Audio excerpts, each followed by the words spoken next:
कल की कथा में हम लोग सुने थे कि भगवान श्री कृष्ण बलदाऊ भैया कहाँ पहुँच गए थे, ब्रज में। और ब्रज में पहुँचे, पीछे से नंद बाबा भी पहुँच गए ग्वाल बालों को लेकर। ग्वाल बाल जो थे वो कन्हैया से कहने लगे, कान्हा चलो मथुरा देखा जाए, घूम के कैसी है, क्योंकि आज तक तो हम लोग टैक्स देते रहे थे। अब जरा देखा जाए कि टैक्स का कितना सदुपयोग हुआ।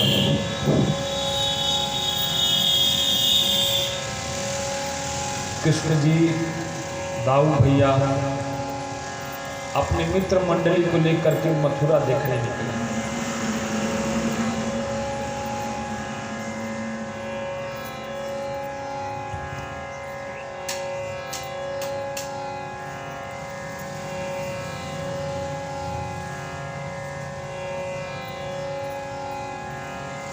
भगवान श्री कृष्ण और दाऊ भैया के साथ मित्र मंडली आनंद करती हुई गलियों से गुजर रही थी। जैसे ही भगवान गलियों में अंदर प्रवेश किए ना, सामने से कपड़े, राजसी कपड़ों का गट्ठा लिए हुए एक व्यक्ति आया दिखाई दिया। ग्वाल बालों ने कहा, देखो ना कन्हैया, ये वस्त्र कितने अच्छे हैं। दाऊ भैया ने कहा, तो जानते नहीं हो तुम लोग, ये राजाओं के वस्त्र है ना, राजाओं के लड़कों के वस्त्र हैं। ऐसा ही प्रतीत हो रहा है। तो लोगों ने पूछा, ये काका ये वस्त्र हमको दे दो। जो व्यक्ति था वो आग बबूला हो गया। कहा, तुम हमको जानते नहीं हो, हम कौन हैं।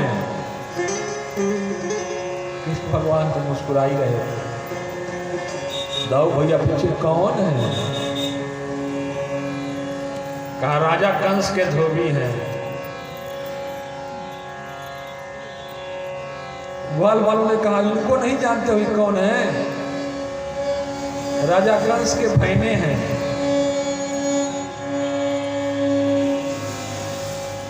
ग्वाल वालों ने कहा कि बोलो कन्हैया, ये वस्त्र हमको दे दे। कहा कि दे दो भाई। तो वो गालियां बकने लगा, जंगली गंवार, ग्वालों, तुम लोगों ने कभी ये वस्त्र देखा है जो पहनने को मांग रहे हो। भगवान तो बैठा के रखे थे त्रेता में, जब उसी धोबी के कारण जो है सीता जी को परीक्षा देना पड़ा था। हम राम नहीं हैं जो हमारी पत्नी का कोई हरण करके ले जाके रखे और फिर वापस आए तो हम उसको रख लें।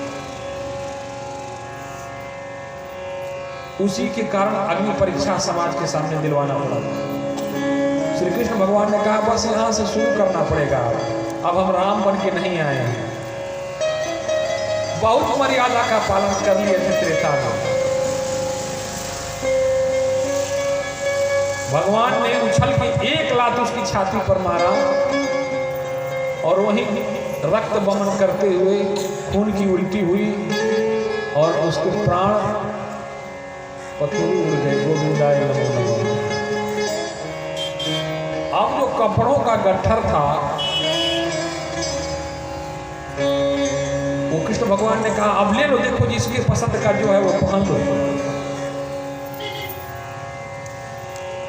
लेकिन अब नाप के कपड़े हो तब तो, कोई बड़ा हो जाए, किसी की बांह बड़ी हो जाए, किसी का पैर बड़ा हो जाए, पर पहन लिया सबने।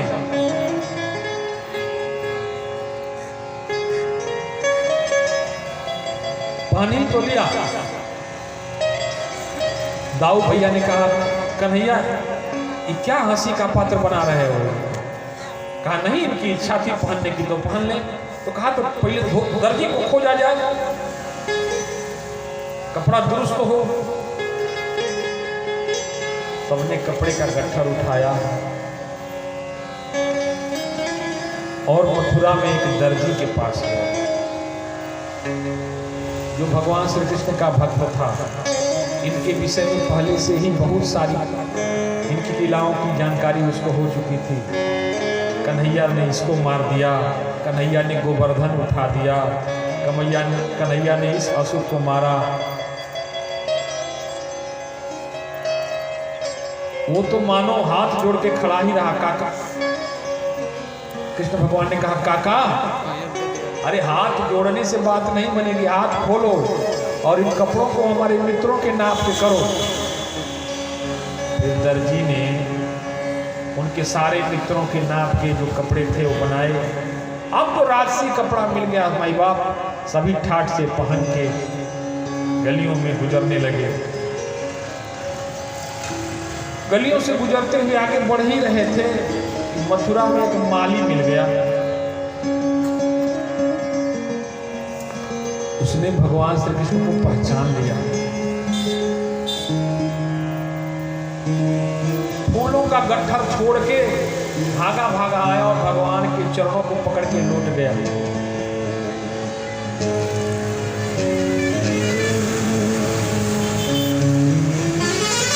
भगवान के चरणों को जैसे उठाया ना, चरणों के नीचे की मिट्टी को उठा के फेंकने लगा।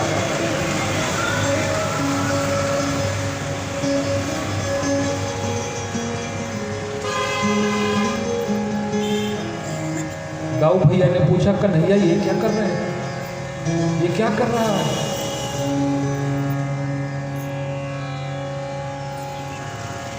भगवान श्री कृष्ण मुस्कुराए, कहा भैया मैं नहीं बता सकता कि ये क्या कर रहा है, इसको बुद्धि के द्वारा नहीं समझा जा सकता। भगवान श्री कृष्ण ने माली को गले लगाया, कहा काका बड़ी अच्छी अच्छी मालाएं आप लिए हुए हैं, क्या हमको और हमारे मित्रों को भी ये मालाएं दे सकते हैं क्या?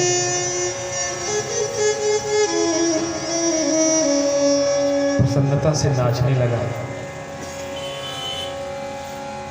माली से मालाओं को लेकर के भगवान श्री कृष्ण ने अपने सभी मित्रों को पहना दिया।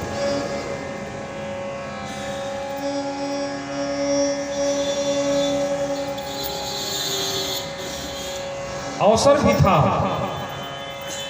रोज की एक ही दिनचर्या थी। वृंदावन में रहने पर ग्वाल बाल जब तक छोटे थे तो गैयों की बछिया और बछड़े चराते थे कन्हैया के साथ, और बड़े होते सूर्योदय होता तो माँ लकुटी थमा देती, कमरिया दे देती लो खाना और साथ में भोजन दे देती, लो कंबल बिछाना, थक जाना तो, और भूख लगे तो पा लेना माखन लो। आज पहली बार ग्वाल बालों को भी कुछ अलग करने का, कुछ अलग देखने का अवसर मिला था, तो बहुत प्रसन्न थे, बहुत प्रसन्न थे।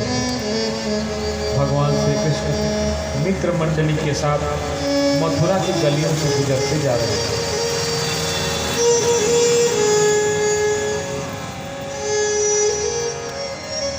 भगवान की दृष्टि सामने से चंदन का कटोरा लेके आती हुई कंस की एक दासी पर था।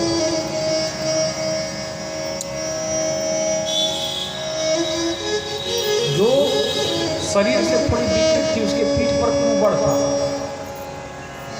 तो लोग उसको कुब्जा कुब्जा कह के बुलाते। यही तो फर्क होता है माई बाप। दुनिया जिससे नजरें मोड़ लेती है, भगवान उसको नजरों में बसा लेता है, और जब भगवान उसको नजरों में बसा लेता है तो दुनिया उसको देखने के लिए तरसने लगती है। सच है ना? इंजन का वही डिब्बा जो अपनी गति से दौड़ता जाता है, इसकी परवाह नहीं करता कि हमारे पीछे कितने लोग हैं, तो उसके पीछे लगने वाले भी उसी गति से दौड़ते हैं कि नहीं माई बाप? और तो और इंजन जिस स्टेशन पर पहुंचता है ना माई बाप, पीछे जुड़ने वाले डिब्बे भी उसी स्टेशन पर पहुंचते हैं माई बाप।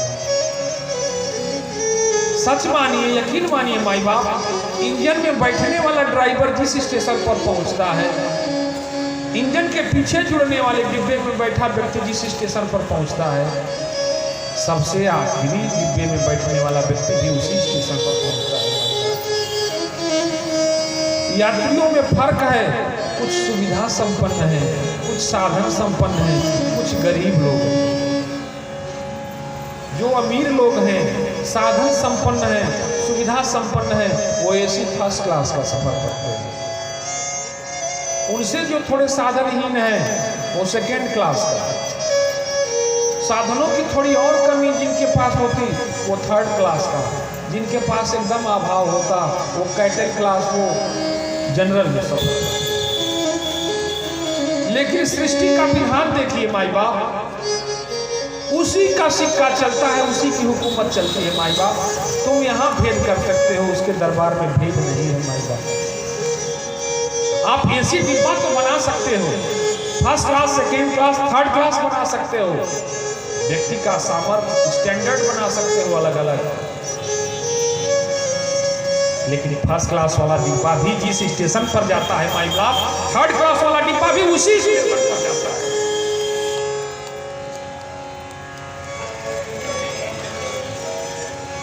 चार कोठियां खड़ी हो गई, बड़े हो गए। दुनिया की परवाह करोगे, दुनिया आपकी नहीं, आपकी कोठियों को देख के आते हैं। अब आपके मन में भ्रम आ जाता, हम बड़े हो गए। यही सृष्टि का विधान है माई बाप। सत्य यही है कि बड़ा सिर्फ और सिर्फ परमात्मा है। ये उसका बड़प्पन है कि कभी खुद को बड़ा नहीं करता माई बाप। हमारा बड़प्पन तो उसी दिन पता चलता है जिस दिन गांव का सबसे गरीब व्यक्ति जब मरघट पर जाता है, तो उसको भी चिता के लिए लकड़ियों की जरूरत पड़ती है, उसी मरघट में जाना पड़ता है। और गांव का जो सबसे अमीर व्यक्ति है, नगर का जो सबसे अमीर व्यक्ति है, उसको भी उसी प्रक्रिया से गुजरना पड़ता है। ठीक वैसे ही भगवान के शरण में लगने वाला व्यक्ति, चाहे बहुत विद्वान हो या बहुत कुलीन हो, बहुत धनवान हो, उसको देख के मन छोटा मत करिए। आपके पास हो सकता है ज्ञान कम हो सकता है किसी कुलीन वंश में नहीं पैदा हुए हो सकता है अच्छे साधन नहीं हो, पूजा करने के लिए सामग्रियां नहीं हो, पर एक भरोसा मन में रखना, और वो भरोसा यही है कि हो सकता है तुम्हारे पास भले कुछ नहीं है, लेकिन तुम तो भगवान के हो ना। तुम भगवान के हो, और तुम ये विश्वास रखना कि तुम उसके हो, वो तुमको ठुकराएगा नहीं। क्यों? क्योंकि माँ बाप कमाने वाले से उतना ही प्रेम करता है जो नहीं कमाने वाले से करता है। उसकी दृष्टि में कमाई का कोई मोल नहीं होता माई बाप। उसके हृदय में तो सिर्फ प्रेम, वात्सल्य, करुणा होती है माई बाप। सो वैसे ही आप जीवन में कितनी भी उन्नति क्यों न कर लें, कितनी भी तरक्की क्यों न कर लें, पुत्र चाहे जज ही क्यों न हो जाए, किसी कोई अच्छा ओहदा ही क्यों न हो जाए, दूसरा पुत्र भले गरीब हो, लेकिन माँ की दृष्टि में, उसकी ममता में, उसकी करुणा में पुत्रों के लिए कोई भेद होता है क्या माई बाप? पिता के लिए कोई भेद होता है क्या माई बाप? गांव में रहता है, शहर में बेटा अच्छी कमाई कर रहा है, लेकिन फिर भी उसको पता चलता है कि आज एक्सीडेंट हो गया, बच्चे के पैर में चोट आ गई। छोटा वाला बेटा कहता है बाबूजी कमा रहे हैं, सब सुविधाएं हो जाएगा। कहा चुप रहो, तुम स्वार्थी हो गए हो, तुम्ही को केवल पैदा किए हैं।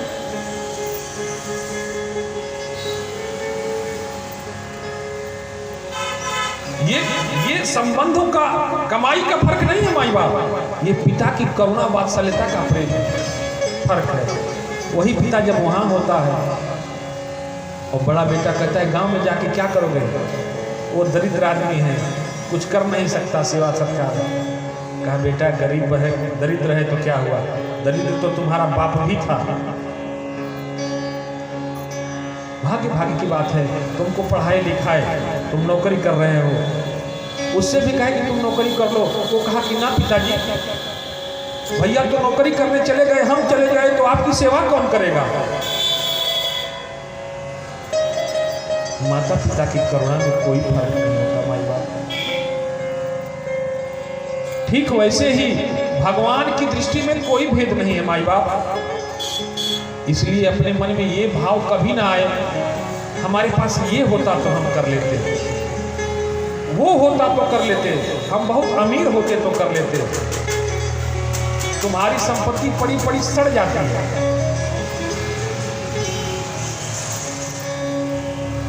तुम नहीं कर सकते। ये ईश्वर का कार्य है, ये भगवान कराता है। किससे कराता है? जिसको भगवान अपना समझता है। आपके पास जो पैसा है वो भी उपयोग में आएगा। किस उपयोग में आएगा? मकान बनाने के उपयोग में आएगा। पता चला ये कहीं बेटा है, मकान तो बहुत अच्छा बनाए, बेटा पढ़ के बाहर बिजनेस करने लगा, अब गांव में आना ही बंद कर दिया। कोठी पड़ी हुई है, चारों ओर ढोल लगे हुए हैं। किस काम का पैसा है? फोन किए झल्ला के, पूरी जिंदगी तुम्हारे लिए कमाए, तो बेटा कहता है क्या करें, हम अपना जीवन फूंक दें तुम्हारे लिए। कौन एहसान किया? हम भी अपने बच्चों को कर देंगे। सत्य यही है माई बाप।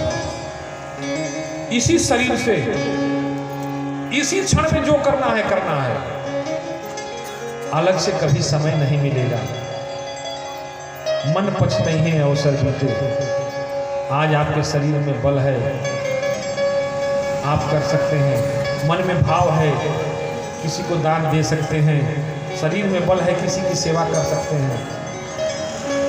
कल को क्या पता आपको लकवा मार जाए, कल को क्या पता आपके पास धर्म करने के लिए संपत्ति न रह जाए, आप दरिद्र हो जाए।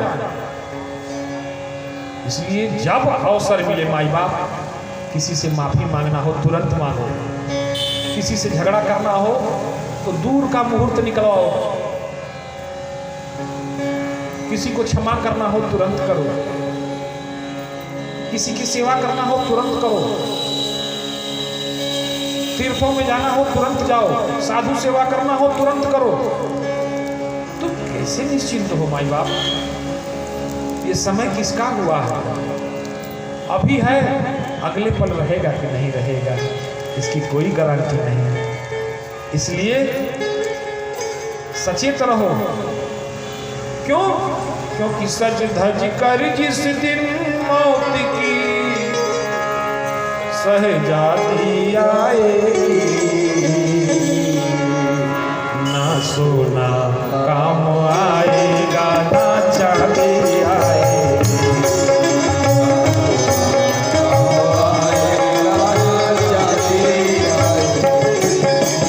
सज कर जिस दिन मौत की, सज कर जिस दिन मौत की सहजादी आएगी, सोना काम आएगा सोना काम आएगा।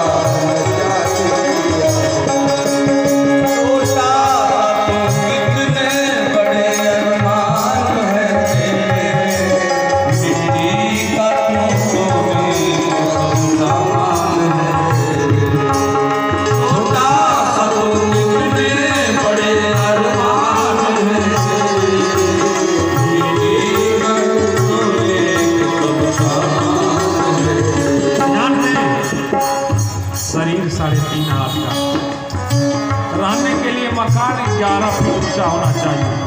एक तल्ले से काम नहीं चलेगा, 2 तल्ला होना चाहिए। 2 तल्ला बनवाए और सामने वाले का 3 तल्ला है तो 5 तल्ला होना चाहिए, ताकि वो देख के शर्मिंदा हो। मट्टी का शरीर है, लेकिन पहनने के लिए चांदी सोने की अंगूठी चाहिए, कलाइयों में कड़ा सोने का चाहिए। माताओं को भी नाक में सोना, कान में सोना, गले में सोना, कमर में सोना, पाँव में चांदी। छोटा सा तू कितने बड़े अरमान है तेरे,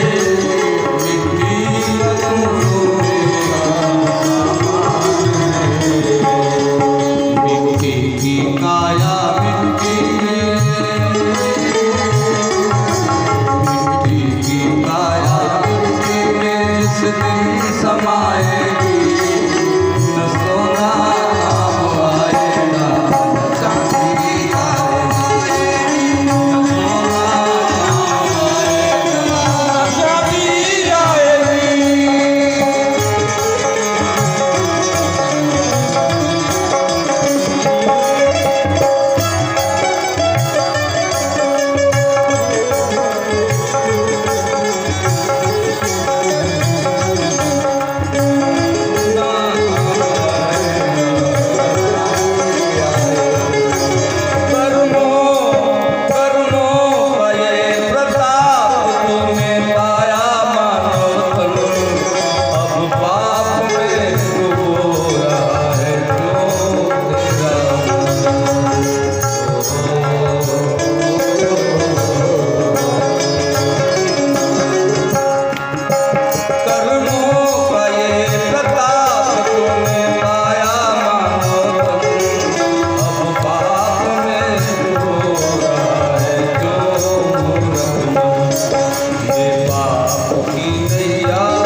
सच्चिदानंद भगवान की, सत्य सनातन वैदिक धर्म की। इसलिए